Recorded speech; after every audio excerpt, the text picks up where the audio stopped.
नमस्कार साथियों, मैं आपका दोस्त रोहित देसाई और आप देख रहे हैं युगवाणी टाइम्स। इस समय संपूर्ण संसार श्री राम की भक्ति में लीन है और इसी बीच मंदाकिनी बोरा जी एक बहुत प्यारा सा भक्ति से भरपूर गाना लेकर आई हैं जिसका नाम है जय सिया राम। आइए बात करते हैं मंदाकिनी जी से। बहुत बहुत स्वागत है मंदाकिनी जी जी जी बहुत बहुत शुक्रिया।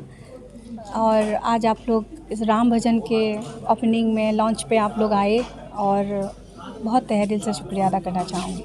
सबसे पहले तो हम जानना चाहेंगे कि राम मंदिर नज़दीक आ गया तो कितना समय लगा इस गाने के लिए? इस गाने को बनाने के लिए तो हमें समय तो लगा, पूरा नवंबर एंड दिसंबर हम लोगों को लग गया था।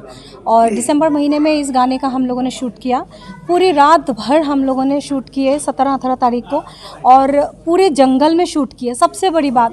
और इसके लिए मैं हरियाणा पुलिस को बहुत तहे दिल से शुक्रिया अदा करना चाहूँगी, उन लोगों के सपोर्ट और नहीं मिलने से, क्योंकि सिक्योरिटी पर्पस से भी एक प्रॉब्लम था, क्योंकि हम वनवास दिखा रहे हैं, राम जी के वनवास दिखा रहे और शबरी जी के वो कुटीर दिखा रहे, तो ये तो पूरे जंगल में ही, उस समय प्रभु तो जंगल में ही थे, तो जंगल के लिए भी बहुत साहस होनी चाहिए। पता नहीं ये साहस इतना दिल में कहाँ से आए, सब उन्हीं की कृपा है, उन्होंने ही ये सब कुछ करवाया। मैं कौन ही होती हूँ कि उनके लिए मैं कुछ करूँ, उन्होंने मेरे द्वारा ये काम करवाया है। और मैंने उनके जो भी शबरी जी के भक्ति को और राम जी के लिए उसको सुरों से मैंने बांधने की कोशिश की और भजन के रूप में आप सबके सामने मैंने प्रस्तुति किया।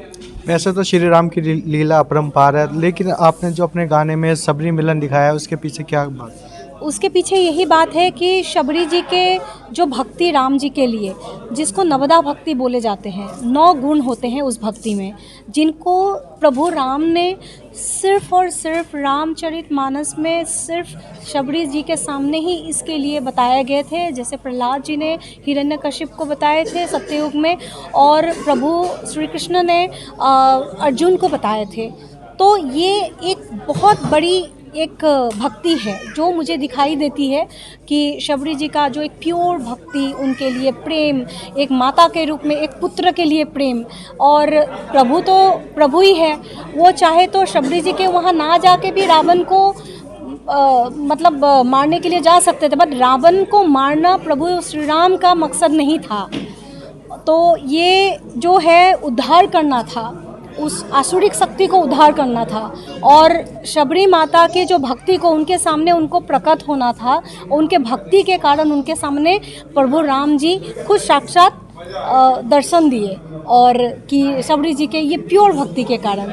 इससे यही पता लगता है कि प्योर भक्ति, अगर बिना स्वार्थ से आप किसी भी चीज़ को, आप प्रेम से, भक्ति से, आप अगर भगवान को चाहोगे, उनकी भक्ति को पाने की चाहोगे, तो आपको ज़रूर मिलेगा। सबरी मिलन के बाद कौन सा प्रसंग है आपके गानों में देखने में? शबरी जी के मिलन के बाद मेरा अभी राम मंदिर के ऊपर भजन बन गया है वो भी, और उसको मैं चाहूँगी कि अयोध्या जाके हम उस भजन को लॉन्च करें और भगवान राम लल्ला के सामने इस भजन को उनके लिए गाए। 500 साल बाद भगवान आए हैं, अभी इतने सालों से वो वनवास ही ले रहे अभी तक, और ये कितनी दुख की बात है। अब लेकिन खुशी की माहौल है चारों तरफ, पूरे विश्व इस खुशी को मनाए, राम लल्ला अपने घर वापस आ रहे हैं, और उन्हीं के सामने जाके इस भजन को गाना चाहूँगी। और उसके बाद ये सीरीज़ है मंदाकिनी प्रोडक्शन जो है, हमारे साथ बहुत सारे लोग जुड़े हुए हैं जिनके सपोर्ट से ये पूरे प्रोडक्शन में एक से एक अच्छा भजन हो, एक एक गीत आ रहे हैं।